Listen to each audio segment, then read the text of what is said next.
नमस्कार। RJ रोहिका Sharma channel में आप सभी का स्वागत है। आज की हमारी कहानी का नाम है कातिल, जिसके लेखक हैं मुंशी प्रेमचंद्र जी। तो चलिए कहानी शुरू करते हैं, लेकिन आपसे एक रिक्वेस्ट है, प्लीज़ हमारे चैनल को लाइक शेयर सब्सक्राइब करना ना भूलें। आपका एक सब्सक्राइब, एक लाइक और एक शेयर शायद हमारी ज़िंदगी बदल सकता है। चलिए कहानी शुरू करते हैं। जाड़ों की रात थी।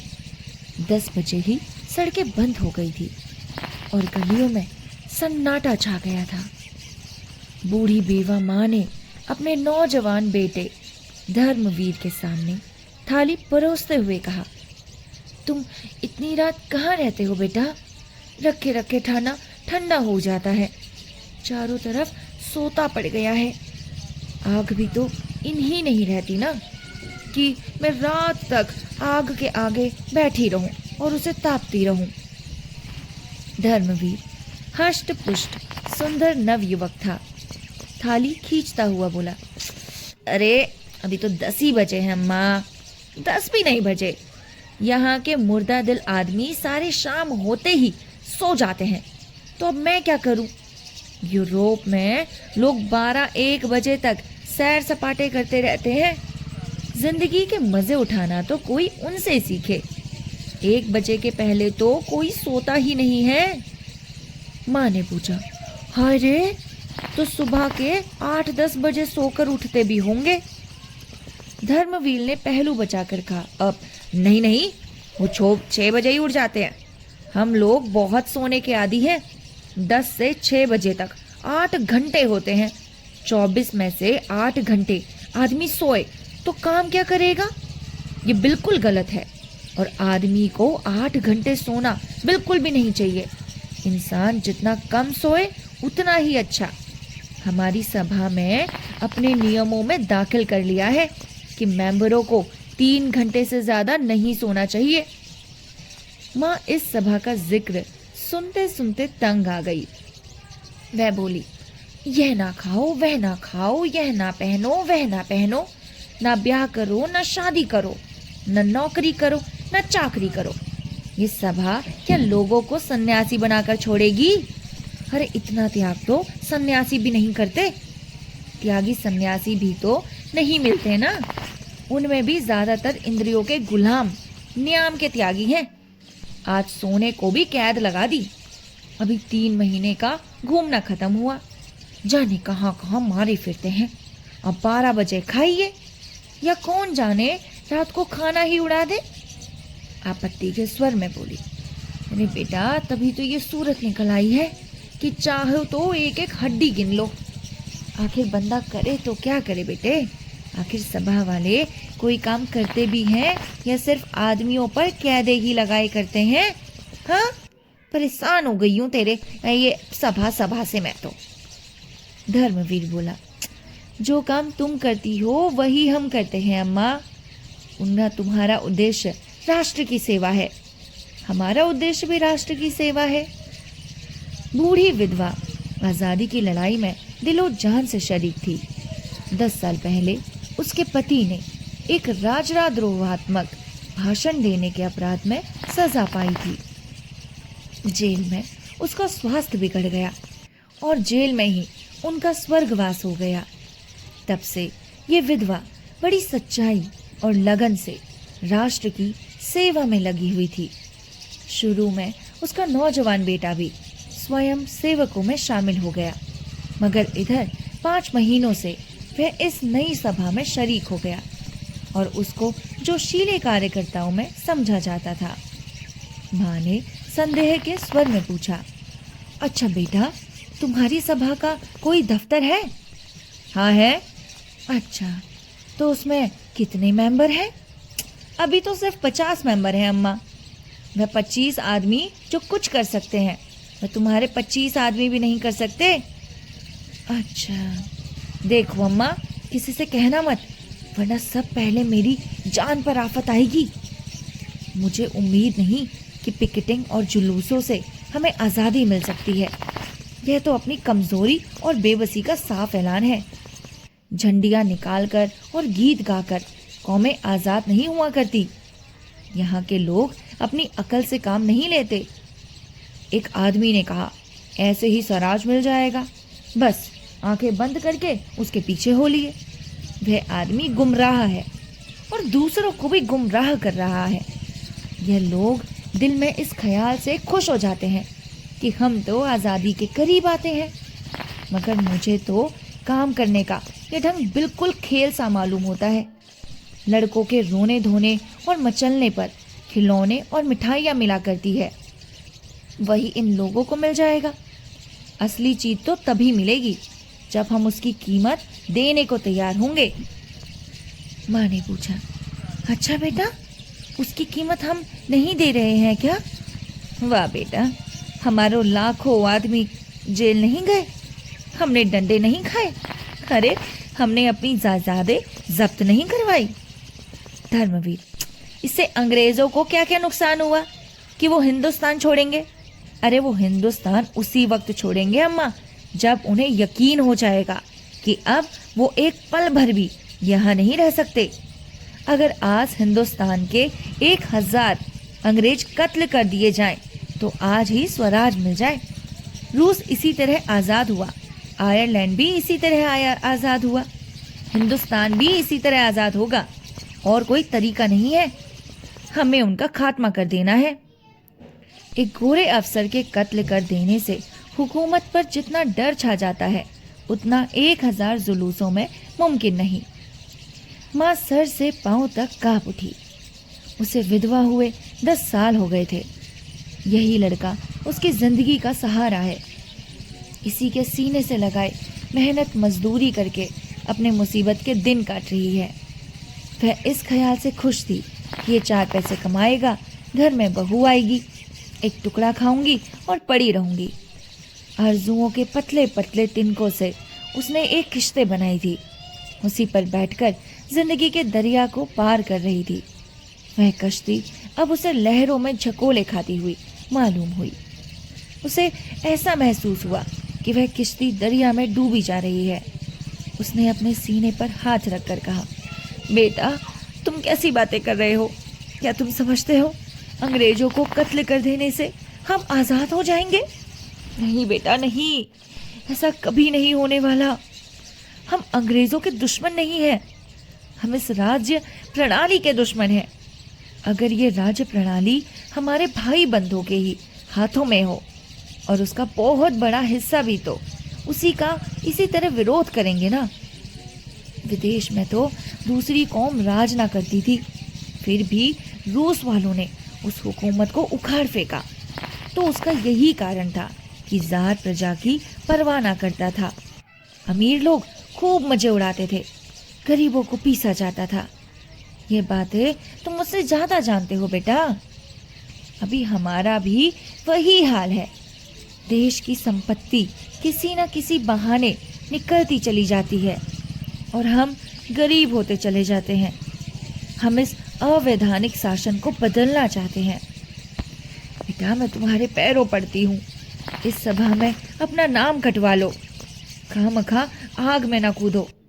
मैं अपनी आंखों से ये दृश्य नहीं देखना चाहती कि तुम अदालत में खून के जुर्म में लाए जाओ। बेटा, मान जा मेरा बेटा, मान जा।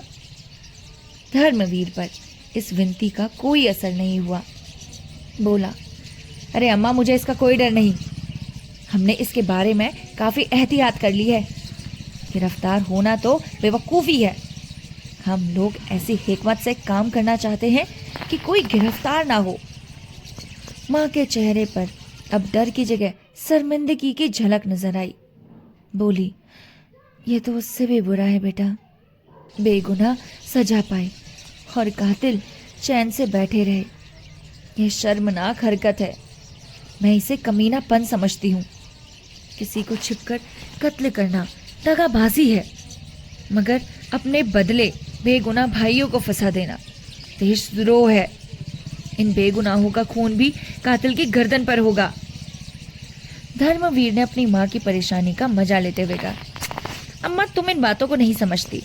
तुम अपने धरने दिए जाओ, जुलूस निकाले जाओ, हमें जो कुछ करना है हमें करने दो। गुनाह और सबाब, पाप और पुण्य, धर्म और अधर्म, ये निरर्थक शब्द हैं। जिस काम का तुम सापेक्ष करती हो उसे मैं पुण्य समझता हूँ। तो मैं कैसे समझाऊं कि ये सापोइक शब्द है? तुमने भगवत गीता तो पढ़ी है ना? कृष्ण भगवान ने साफ कहा है, मारने वाला मैं हूँ, जलाने वाला मैं हूँ। आदमी ना किसी को मार सकता है न जला सकता है। फिर कहाँ रहा तुम्हारा पाप? मुझे इस बात की क्यों शर्म हो कि मेरे बदले कोई दूसरा मुजरिम करार दिया जाए? यह व्यक्तिगत लड़ाई नहीं है अम्मा। हाँ, तुम्हें कैसे समझाऊं? नहीं मानोगी। इंग्लैंड की सामूहिक शक्ति युद्ध में है। मैं मरूं या मेरे बदले कोई दूसरा मरे, इसमें कोई अंतर नहीं। जो आदमी राष्ट्र की ज्यादा सेवा कर सकता है उसे जीवित रहने का ज्यादा अधिकार है। माँ से लड़के का मुंह आश्चर्य से देखने लगी। उससे बहस करना बेकार था। अपनी दलीलों से वह उसे कायल न कर सकती थी।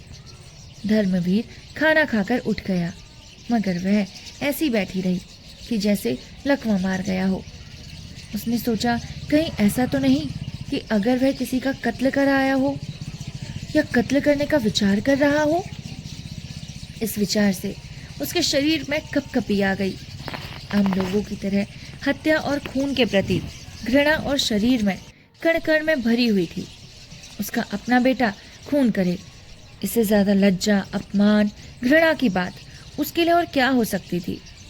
वह राष्ट्र की सेवा उस कटौती पर जान देती थी जो त्याग, सदाचार, सच्चाई और साफ दिली का वरदान है।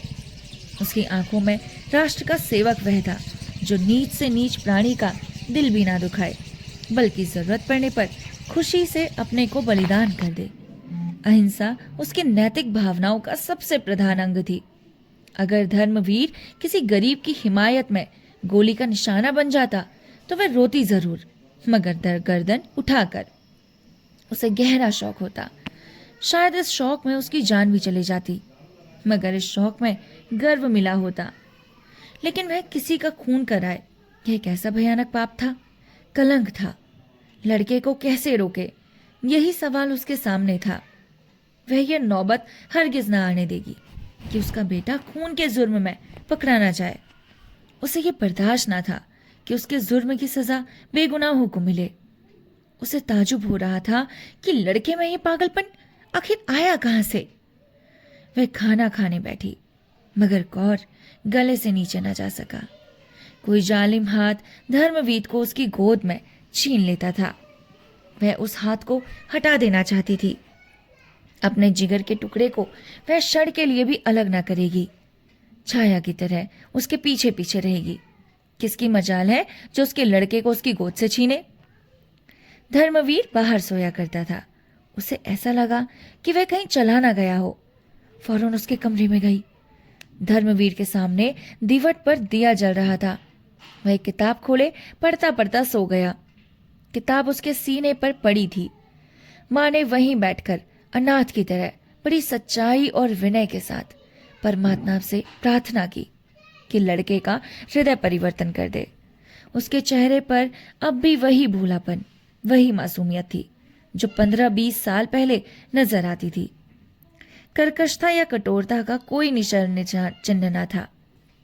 माँ की सिद्धांत परता एक क्षण के लिए ममता के आंचल में छिप गई। माँ ने हृदय से बेटे की हार्दिक भावनाओं को देखा। इस नौजवान के दिल में सेवा की कितनी उमंग है, कौम का कितना दर्द है, पीड़ितों से कितनी सहानुभूति है। अगर इसमें बूढ़ों की सी सूझबूझ, धीमी चाल और धैर्य है तो इसका क्या कारण है?